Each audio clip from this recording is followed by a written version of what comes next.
Praise the Lord. ஆண்டவரும் அருமை இரட்சகருமாகிய இயேசு கிறிஸ்துவின் நாமத்தில் நான் உங்களை வாழ்த்துகிறேன். மறுபடியுமாக கர்த்தருடைய பரிசுத்தமுள்ள சன்னிதானத்திலிருந்து கர்த்தருடைய பரிசுத்தமான வார்த்தைகள் மூலமாய் உங்களை சந்திப்பது மிகுந்த மகிழ்ச்சி. ஆண்டவருடைய பெரிதான கிருபையினால் தொடர்ந்து 3 கேள்விகள் என்கிற தலைப்பிலே கடந்திட்ட நாட்களில் ஏன் அழுகிறாய் என்று பார்த்தோம். அதற்கு பின்பு ஏன் சாப்பிடாதிருக்கிறாய் என்று 2 காரியத்தை பார்த்திருக்கிறோம். அருமையான கர்த்தருடைய பிள்ளைகளே, அப்போஸ்தலனாகிய பவுலுடைய கப்பல் யாத்திரையிலே தப்பி பிழைப்போம் என்கிற நம்பிக்கை அற்றுப்போனபடினாலே உயிர் பயத்தில் சாப்பிடாமல் இருந்ததை பார்த்தோம். அதே போல் அதை தொடர்ந்து நீங்கள் பார்த்தீங்க அப்படின்னா அதை தொடர்ந்து நம்ம என்ன பண்ணோம், தரியு ராஜா சாப்பிடாமல் இருந்ததை நம்ம பார்த்தோம். சரிங்களா? இப்போ இன்னொரு காரியத்தை பார்க்க போகிறோம். இது ஒரு ராஜா தான், ஆனால் இவர் கொஞ்சம் விசித்திரமான ஆள்.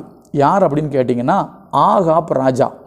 இந்த ஆகாப் ராஜாவுடைய அரண்மனைக்கு பக்கத்தில் நாபோத் என்கிறவருடைய திராட்சை தோட்டம் இருக்கும். அப்போ இந்த ராஜா போய் அவன்கிட்ட கேட்பார். யார்கிட்ட? நாபோத்துக்கிட்ட கேட்பார். நாபோத்தே உன்னுடைய திராட்சை தோட்டத்தை எனக்கு கொடுத்துரு, நான் அதை கீரை கொள்ளையாக்குறேன் அப்படின்னு கேட்பார். அப்போது அந்த இவர் இருக்கிறார்ல, நாபோத் இருக்கார்ல, அவர் ஒரு காரியம் சொல்லுவார். அவர் என்ன தெரியுமா சொல்லுவார்? நாபோத் சொல்கிற வார்த்தையை படிக்கிறேன். 1 ராஜாக்கள் 21:3-4 படிக்கிறேன். நாபோத் ஆகாபை நோக்கி, நான் என் பிதாக்களின் சுதந்திரத்தை உமக்கு கொடாதபடி கர்த்தர் என்னை காப்பாராக என்றான். இப்படி என் பிதாக்களின் சுதந்திரத்தை உமக்கு கொடேன் என்று இஸ்ரவேலனாகிய நாபோத் தன்னோடே சொன்ன வார்த்தைக்காக ஆகாப் சலிப்பும் சினமுமாகி தன் வீட்டிற்கு வந்து போஜனம் பண்ணாமல் தன் கட்டிலின் மேல் படுத்து தன் முகத்தை திருப்பி கொண்டு இருந்தான். எப்படி? இவர் போய் நாபோத்துக்கிட்ட கேட்குறாரு.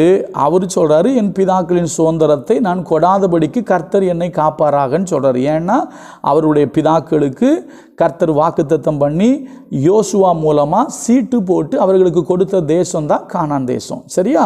அப்போ நாபோத்துடைய பிதாக்களுக்கு கொடுக்கப்பட்டது. அப்படியே வரிசை வம்சத்தை இவர் அனுபவிச்சுட்டு வர்றாரு. இவர் அதை கேட்குறாரு, அவர் அதை கொடுக்கல. இதனால் ஆகாப்புக்கு என்ன வந்துட்டான்? சினமும் வந்துட்டான். சலிப்பும் சினமும் வந்து சாப்பிடாம மூஞ்ச திருப்பிக்கிட்டு இருக்கார். இப்படி சாப்பிடாம என்ன செய்றாரு? மூஞ்ச திருப்புறாரு. ஏன் சாப்பிடாம இருக்கிற? தலைப்பா தானே, ஏன் சாப்பிடாது இருக்கிறாய்? நல்ல விஷயத்துக்காக சாப்பிடாம இருந்தால் பரவாயில்ல. இன்னைக்கு சில பேர்கிட்ட இந்த சுபாவம் இருக்கு. இது ஒரு தவறான சுபாவம். எப்படி? எதையாவது கேட்டு வாங்கி தரல அப்படின்னா உடனே மூஞ்சி தூக்கிறது, சாப்பிட்றது கிடையாது. சில வீட்டில் அக்காமார் அப்படி இருக்காங்க, சில வீட்டில் அன்னைமார் அப்படி இருக்கிறாங்க. இல்லைன்னா சந்தோஷம், இருந்தீங்கன்னா நீங்கள் மனம் திரும்பிடுங்க. சரியா? சில வீட்டில் பிள்ளைங்க இருக்காங்க, அடம் பிடிச்சி கேட்பாங்க.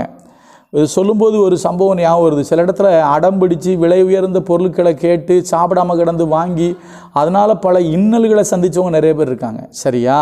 அதனால் ஒரு காரியத்தை நீங்கள் புரிஞ்சுக்கிடுங்க. இப்படி தேவையில்லாத விஷயத்துக்கு சாப்பிடாமல் நினச்சக்கூடாது, மூஞ்ச தூக்கிட்டு இருக்கக்கூடாது. ஏன்னா இந்த ஆகாப் என்ன பண்ணான்னு போட்டிருக்கு தெரியுமா? தன் கட்டிலின் மேல் படுத்து கொண்டு தன் முகத்தை திருப்பி கொண்டு இருந்தான். மறுபடியும் சொல்கிறேன், சில பேர் கோவிச்சுக்கிட்டு சாப்பிடாமல் மூஞ்ச திருப்பிக்கிறது. இப்படி திருப்பிக்கிறது, இல்லை இங்கே திருப்பிக்கிறது, நான் சாப்பிட மாட்டேன். சில அக்காமார் அப்படி செய்கிறவங்க இருக்காங்க, சில அன்னைமார் அப்படி இருக்கலாம், சில பிள்ளைங்க அப்படி இருக்கலாம். தயவு செய்து இந்த காரியத்தை செய்யாதீங்க.